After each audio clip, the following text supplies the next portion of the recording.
Retrouvez la force de l'engagement. Avec AJP, épargne, retraite, assurance emprunteur, prévoyance, santé.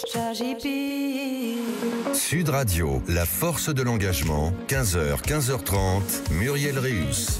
Bonjour à toutes et à tous, bienvenue dans la force de l'engagement, l'émission qui donne la parole à celles et ceux qui font bouger la société. Aujourd'hui, je reçois Fabien Figula-Le Thor, cofondateur d'AFL Diversity et du Grand Prix Diversité et Inclusion, et Elsa Manin, secrétaire générale de Donner des ailes à la santé. Mais avant d'ouvrir notre échange, arrêtons-nous un instant sur ce mot qui devrait rassembler et qui trop souvent encore divise: diversité, la diversité. Oui, car s'engager pour la diversité, c'est refuser la facilité du semblable, c'est ouvrir des portes, provoquer des rencontres, bousculer les cercles fermés, faire entrer d'autres visages, d'autres voix, d'autres vérités. C'est s'entourer de gens qui pensent, qui créent, qui vivent différemment. C'est prendre le risque de perdre le confort du consensus et de gagner en intelligence collective. Dans les entreprises françaises, la diversité est une réalité mesurable. Le dernier baromètre AFL Diversity BVA le montre clairement. 77% des salariés estiment que leur entreprise s'engage sur la diversité et l'inclusion. 86% disent évoluer dans un environnement propice à l'inclusion. Et 76% constatent de vrais progrès ces 3 dernières années. Alors ces chiffres traduisent une prise de conscience collective, visible, structurée, mais des zones d'ombre subsistent. 22 à 28% des salariés issus d'une diversité déclarent avoir été écartés d'une opportunité professionnelle à cause de leurs différences. Près de 40% disent avoir déjà subi dans leur vie au travail des comportements irrespectueux ou discriminatoires. Autrement dit, les politiques avancent, mais la culture résiste encore et les vents contraires se font sentir. Dans un climat mondial où les politiques de diversité et d'inclusion sont contestées jusqu'au plus haut niveau de l'État aux États-Unis, la tentation du recul existe aussi en Europe. C'est peut-être là le vrai nœud du problème. En France, on aime parler d'égalité, mais on redoute la différence. La diversité se célèbre dans les discours, mais elle se heurte encore à des murs invisibles. Le plafond de verre pour les femmes issues de la diversité d'origine, le handicap qu'on contourne plutôt qu'on intègre, les stéréotypes d'âge, d'apparence, d'accent, de parcours, qui continuent de freiner les carrières. Notre modèle républicain nous a appris à effacer les appartenances, pas à les reconnaître. Et à force de vouloir être indifférent aux différences, on a souvent fini par rendre invisibles ceux qui ne cochent pas la case dominante. Et pourtant, les faits sont là. Les entreprises qui s'ouvrent aux différences innovent davantage, fidélisent mieux. Elles performeraient jusqu'à 30% de plus selon plusieurs études internationales. Pour McKinsey, l'écart est clair. Les entreprises les plus mixtes au sein de leurs instances dirigeantes ont 25% de chances supplémentaires d'être plus rentables que la moyenne.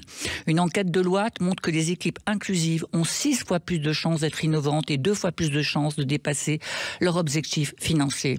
Et le baromètre AFL Diversity démontre que 80% des salariés reconnaissent que les actions menées dans leur entreprise ont un effet concret sur la lutte contre les discriminations.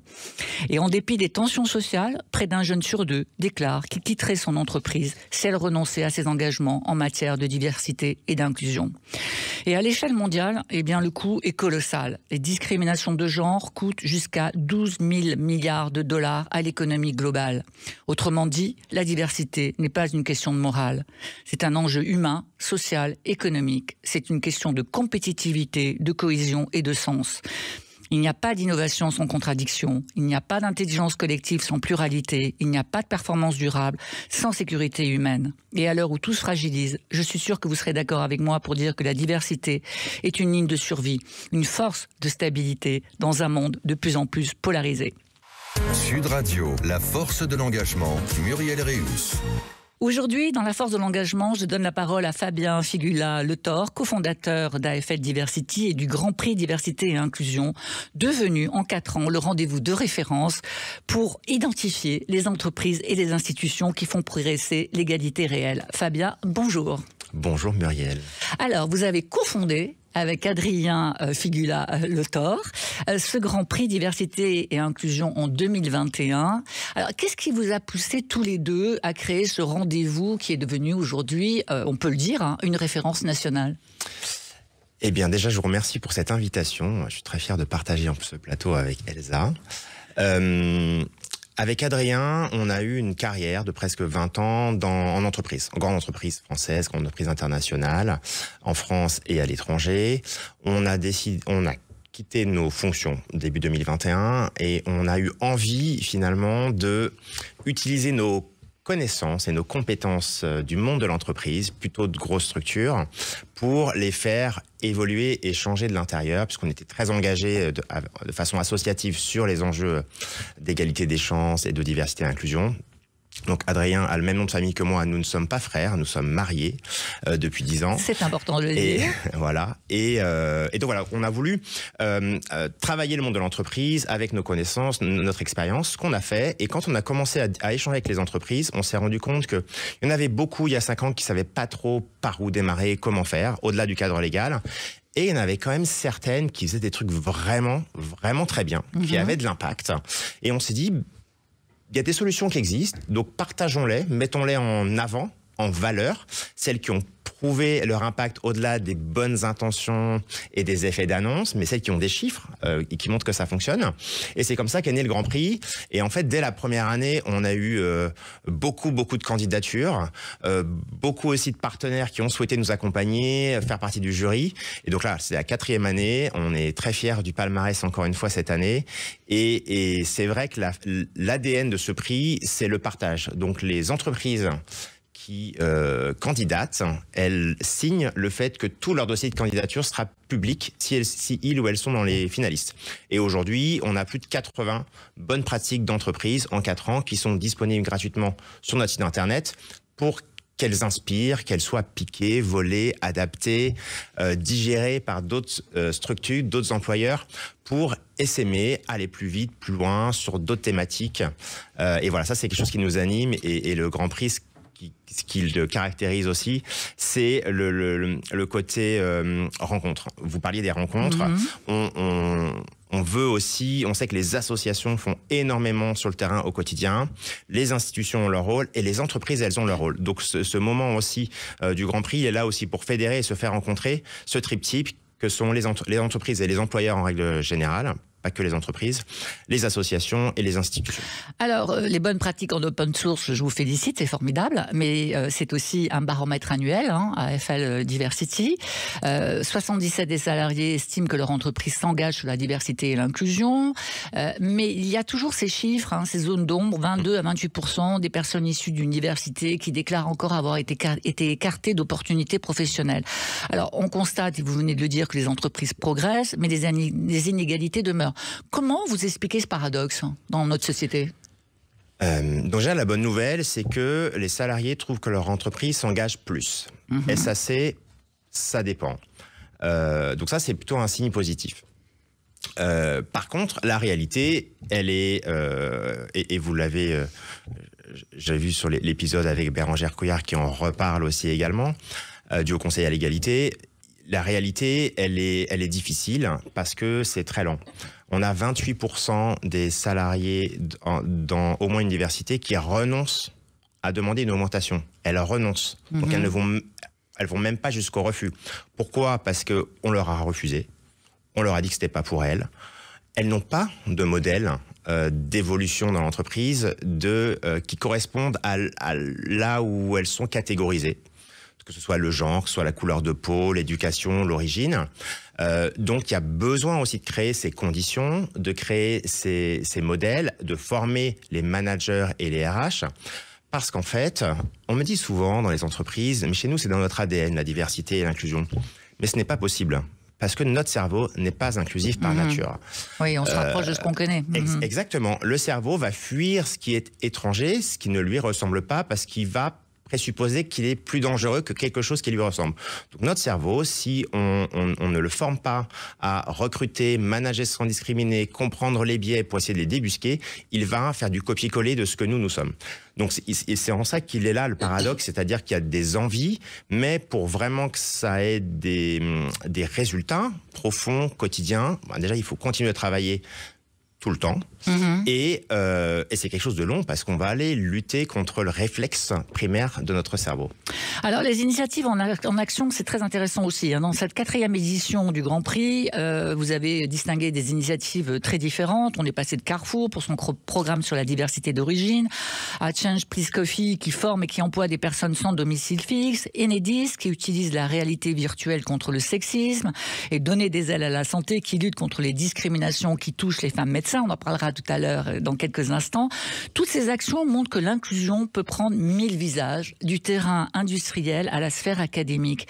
Qu'est-ce qui vous a le plus frappé cette année dans la diversité des candidatures ?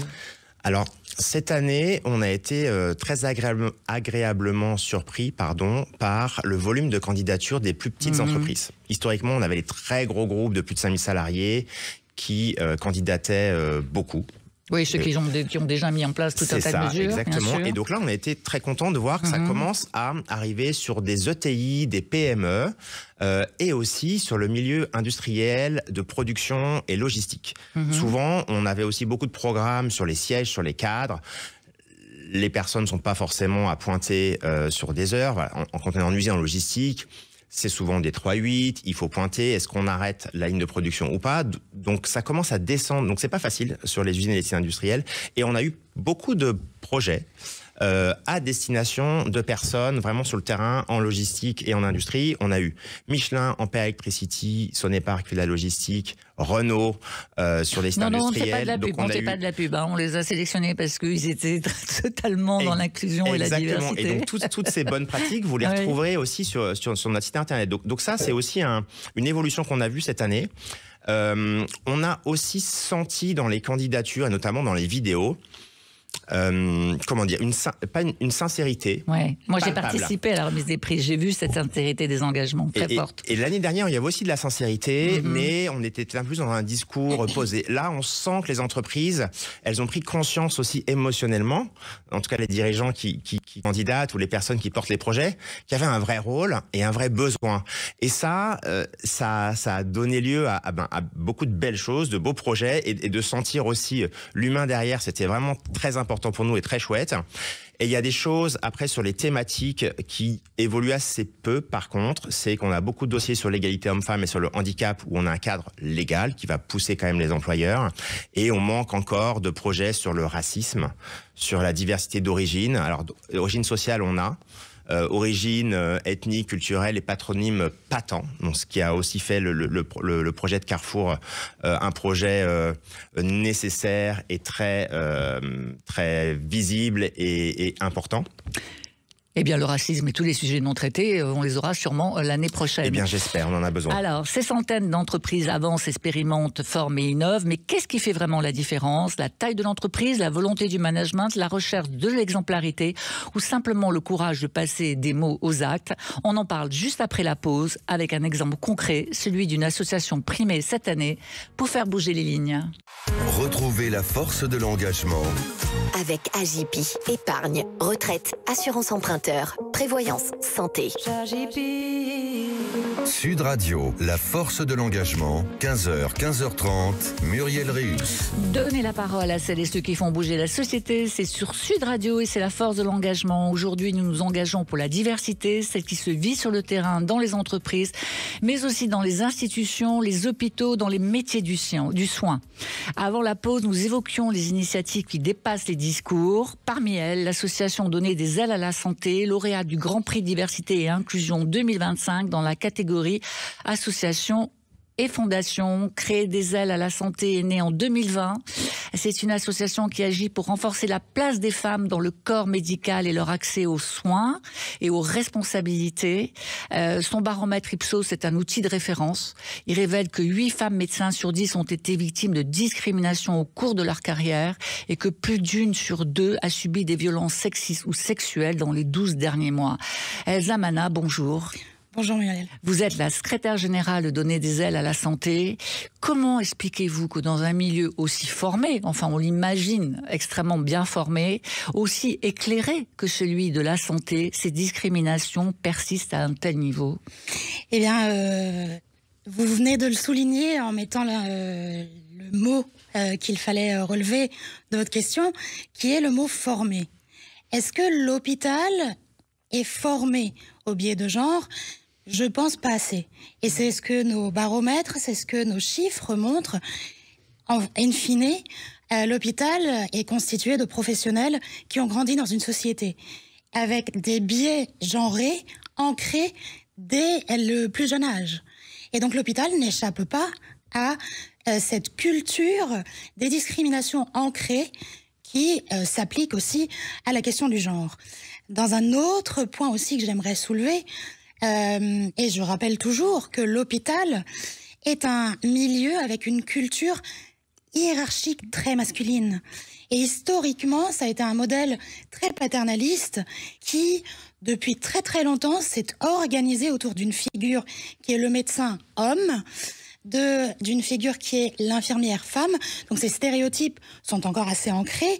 Et on voit aujourd'hui de toute façon que ce constat perdure quelque part avec une sous-représentation des femmes aux postes à responsabilité, donc dans les décisions à prendre dans le système de soins.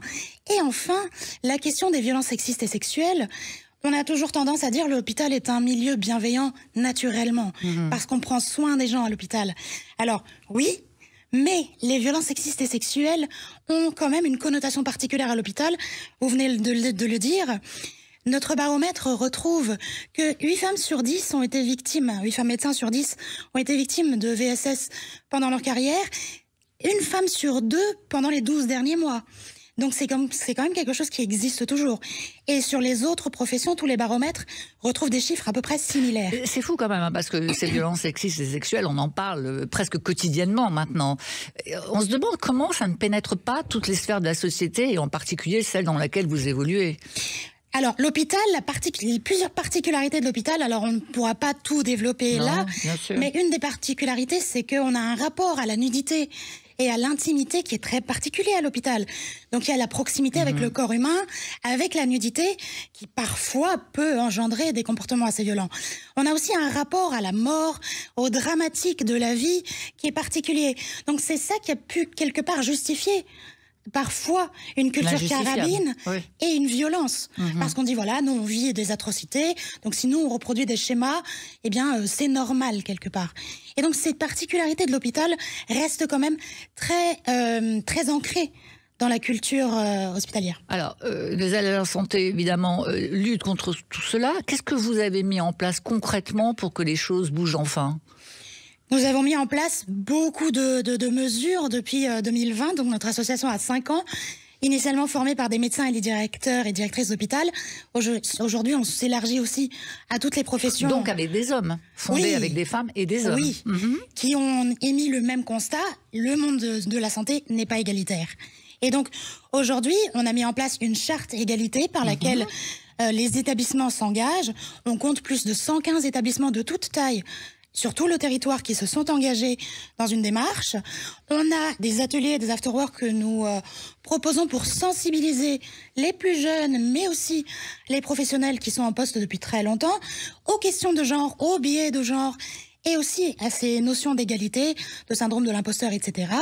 On a un programme de mentorat qui est actuellement dans sa 2e édition, qui regroupe des femmes médecins au poste à responsabilité qui mentorent des femmes qui souhaitent avoir des postes pour donner ces codes sociaux qui longtemps ont été exclusifs à la sphère masculine. Donc pour avancer et pour demander ces postes et postuler pour ces postes, on a des partenariats institutionnels, que ce soit avec d'autres corps de métier, avec le ministère de la Santé et les institutions publiques et d'autres acteurs du monde de la santé. Et enfin le baromètre que vous avez cité au début, pour chiffrer justement, parce que ce qui n'est pas chiffré n'existe pas. Donc vous êtes en train de me dire que l'union des forces est vraiment indispensable. Oui, essentiel. Alors, vous venez de recevoir ce grand prix, Diversité et Inclusion. C'est évidemment une reconnaissance. C'est une voix donnée aux femmes du soin. Qu'est-ce que ça représente pour vous, à titre individuel, pour toutes celles qui se battent au quotidien dans les hôpitaux, les services, les blocs opératoires, les écoles de santé? Qu'est-ce que ça veut dire de recevoir un prix comme celui-ci ? Alors, premièrement, c'est une fierté collective. C'est parce qu'aujourd'hui, quand on est reconnu pour un engagement bénévole qu'on a avec cette association, eh bien, forcément, on est fiers. on est fier de faire bouger les lignes, on est fier de voir que le sujet parle, et on est fier aussi de pouvoir dire ce prix peut donner de la visibilité. Et donc ça donne des ailes à ILES, du coup. Encore plus. Encore des ailes complémentaires. Voilà. Alors, évidemment, on ne peut pas se passer de parler de ce qui se passe au niveau international, et notamment aux États-Unis, et notamment avec Donald Trump qui a supprimé les politiques fédérales de diversité, d'inclusion, d'équité, ce qui a provoqué un véritable recul idéologique. Alors, vous, Fabien, qui travaillez avec des entreprises de tout secteur, est-ce que cette offensive anti-diversité a eu un impact en France? Est-ce que vous avez senti une forme de prudence, un recul dans le discours des entreprises, ou au contraire, un réflexe de résistance, une volonté d'affirmer que la diversité, ce n'est pas une tendance importée, mais un enjeu profondément français? Alors, on a senti qu'il y a eu, en janvier, quand tous ces moments que vous citez ont démarré, dans la stupeur, que les entreprises se sont un peu mises sur pause pour se dire, OK, qu'est-ce qu'on fait ? Pourquoi on le fait? Et quand on réfléchit sur le pourquoi on le fait, parce que je vais vous spoiler, mais ça continue bel et bien en France. Pourquoi on le fait? Déjà, 92% des salariés français, donc chiffre de avril 2025, veulent que leur entreprise s'engage au moins autant que ce qu'elles font en diversité, équité et inclusion. Il n'y a pas de débat auprès des salariés. Okay. Pourquoi est-ce aux États-Unis, en tous les cas dans les débats dont on parle, on fait croire que c'est des choses politiques, activistes. C'est sans doute une façon de faire qu'on a aux États-Unis qu'on n'a pas du tout en France. En France, on n'est pas là pour se dire je vais aider ou pousser plus que les autres la catégorie des femmes, la communauté LGBT, les personnes noires. Non. C'est ma collègue Elsa. Quelle est sa problématique? Quelles sont les discriminations? Quel est son vécu au quotidien? Et qu'est-ce que moi, en tant qu'employeur, je peux faire pour qu'elle se sente mieux et qu'elle ne vienne pas la boule au ventre au travail, qu'elle puisse évoluer si elle le mérite et pas avoir ce plafond de verre. C'est ça la diversité et inclusion d'entreprise aujourd'hui. Donc c'est pas contourner la méritocratie, c'est aller contourner les biais qui bloquent des talents, parce que les talents, ils sont répartis de façon symétrique dans toutes les populations, et donc il y a des talents dont les entreprises se passent, et où quand elles sont là, elles ne peuvent pas vraiment, ils ne peuvent pas vraiment s'épanouir parce qu'ils vont être bloqués, ils vont avoir cette charge mentale. Donc les politiques diversité et inclusion, c'est ça, et je pense que vraiment la majeure partie des entreprises françaises qui n'ont pas aussi ce poids, on va aussi le dire, les filiales de groupes américains en France, c'est plus difficile, les entreprises françaises qui ont des gros enjeux aux États-Unis, c'est aussi pas aussi simple, mais la majeure partie des entreprises en France, c'est pas forcément le cas. Il n'y a pas forcément cette dépendance aux États-Unis. Et du coup, elles y vont parce que ce n'est pas politique, ce n'est pas de l'activisme, c'est vraiment prendre soin des équipes et ça fonctionne. Alors, on arrive au bout de cette conversation. Une phrase pour chacun. Qu'est-ce que la diversité change dans l'entreprise? Qu'est-ce que la diversité change dans la société? Elsa? Alors, la diversité à l'échelle du monde de la santé, ça permet au milieu de la santé de s'aligner sur la réalité sociétale, et donc ça permet aux professionnels de mieux se sentir au travail et donc de mieux soigner, et donc ça permet de prendre les patients dans leur diversité et de reconnaître les particularités de chacun et de chacune. Fabien, une phrase? La diversité, c'est faire des rencontres. Oui. Et quand on rencontre des personnes différentes, c'est là où on va avoir on va aller chercher une richesse et une force. Donc, c'est vraiment solidifier dans l'entreprise les performances et la résilience.